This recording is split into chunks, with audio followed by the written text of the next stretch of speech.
Hello and welcome back to Storytime with Danny Taylor reading It. I left off with page 5 and basically there was a big bang, as you know, and basically It experiment gone wrong. Okay, let's carry on. There have been a few posters on the wall, all bearing scars of previous mishaps. All had now been blasted to pieces. He put the remains under his bed, together with fragments of beaker. He grabbed the chemical remains of the explosion off the carpet and wrapped them in wet towels. These too were shoved under the bed. It changed into his pajamas and took his clothes along with his bloody socks downstairs to wash. This headline was the only way to get rid of the smell of smoke. His foot still hurt from the surge of explosive plastic, and he hobbled along to get the detergent. He put the washing machine on, it took his cycle, and hoped it would all be done before his mother could get back. 31 minutes later, the machine beeped at him, and he hung his clothes up to dry. With any luck to it, Mum won't notice, and I'll just get away with it. He had got away with so much over the years that this wasn't necessarily wishful thinking. But It's a new Loft had forgotten about his missing eyebrows.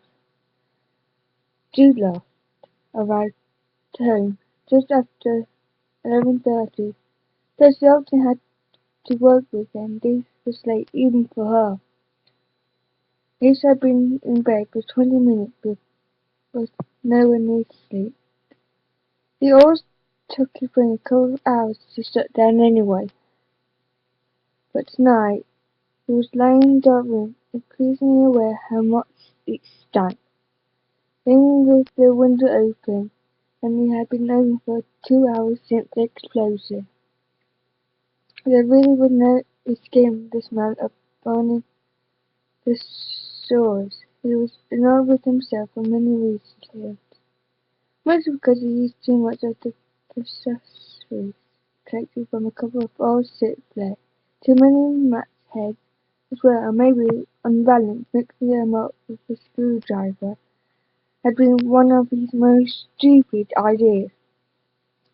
He was also irritated that he had broken Chloe up and she had been seeing the post-explosion chaos in his room. Dick had a pretty good relationship with his sister, even though she was only 11, clearly a girl. Neither that most 14-year-old boys ignore their younger sister at best and dismayed miss them and stupid at worst. But Chloe and It tend to stick together. They get called Itchy and Scratchy after the Simpsons, of course. But as It has explained to her, one of their work back from school, there are plenty of worse things to be called. Chloe pointed out that it was okay for him as he had such a ridiculous name anyway. It heard his mother shut and bolted the door, go into the kitchen. She wouldn't inspect anything too closely. Normally she made herself a cup of tea and then walked downstairs in her study until very late. Sometimes so late that even It was asleep. He heard the kettle being filled and the clatter of tea tin being opened. Then a silence, followed by his mother's footsteps in her. Where would she stop?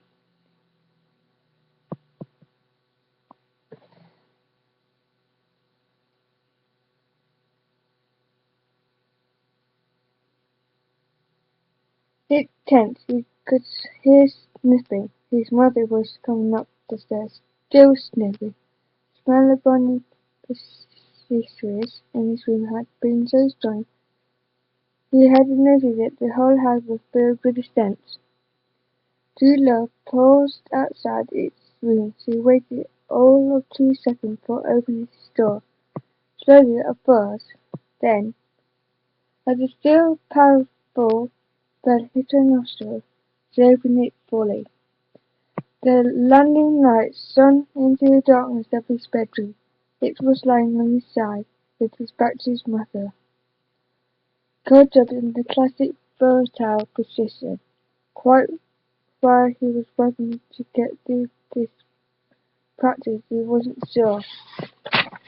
He knew exactly what he was going to happen next. He knew exactly what his mother was going to say. Helen itching him. Been busy? She sat down on the side of the bed. These words she knew the calm before the storm. He always started gentle, but the usually didn't last long. Oh, Helen, Mum. Yes, I done my French homework.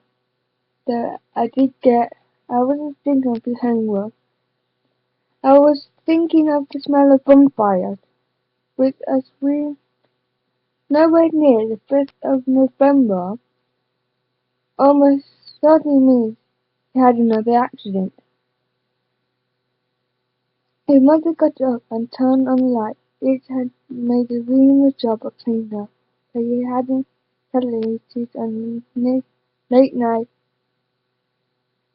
maternal visit. Fixing it was a stair. Jude sat down beside his bed and peered underneath.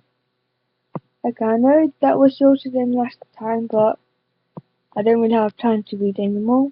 I'm gonna carry on next week or sometime. Okay, see ya.